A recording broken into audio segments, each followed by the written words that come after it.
देखो मुझे गोटे कथा कहूँ 2024 नवीन बाबू को सरकार थला से समय सेठारे उपनिर्वाचन जो निर्वाचन होता राजेंद्र ढोलकिया 62,000 भोट पाई जदि नवीन को क्रेज से ताले घासीराम 51,000 स्वाधीन नहीं न था कि कांग्रेस 15,000 उभय मिसिक 66,000 पाई न था। तेणु महिला मिशन शक्ति है सेपटे सुभद्राटा बेसी चलला कहीं लोक मैंने सीधा मिशन शक्तिर जमी ऋण जाऊँगी चली एक्सट्रा टपअप से मैंने पाइले मु भावुँ जदि बीजेपी भोट बढ़े आज तो आम सियोर नुहे से नवेम्बर 14 आलोचना करवा चाषी मैंने 31 पाई चाषीबंदी अंचल लोक से देखुए आम बेनिफिट हो लोक मैंने देखिए जे शासक दल अच्छी तेणु आम आपको देले हुए तो आउ कि उपकार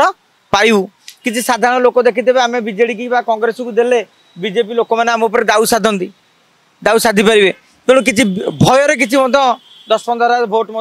सेपट को गले किसी आश्चर्य हबार नहीं। आप पंचायत निर्वाचन देखुए किसी भोट 100-150 भोट भय जो माने चली थाए तेणु एसबू को आकलन कले देखो लोकाल प्रार्थी दबा नबार विजु जनता दल किसी संपर्क नाला जदि से मैंने बहुत पछरे रही जाते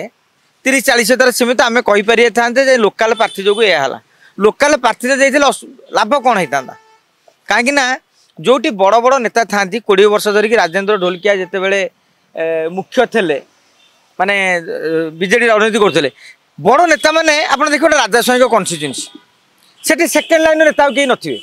देवी Mishra constituency second line BJD नेता कहीं नथिबे Arun Sahu constituency second line BJD नेता कहीं नथिबे कहीं से सृष्टि करती दुर्बल लोक चेयरमैन टे करती दुर्बल लोक जानी जिला परिषद करते कम गल काली टाणुआ चेयरमैन हो एमएलए दौड़ पलैबनी तेणु से भाव में Rajendra Dholakia second line BJD नेता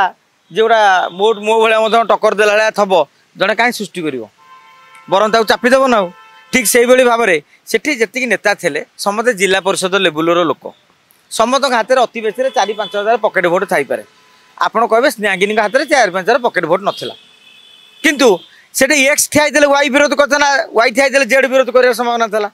कि एठे समस्त एकाठी लगी पाइले तेणु इलेक्शन से लड़ुले नवीन पट्टनायक विजु जनता दल शंख चिन्ह तेणु स्नेहागिनी को टिकेट दबा न दबार फरक ना जदि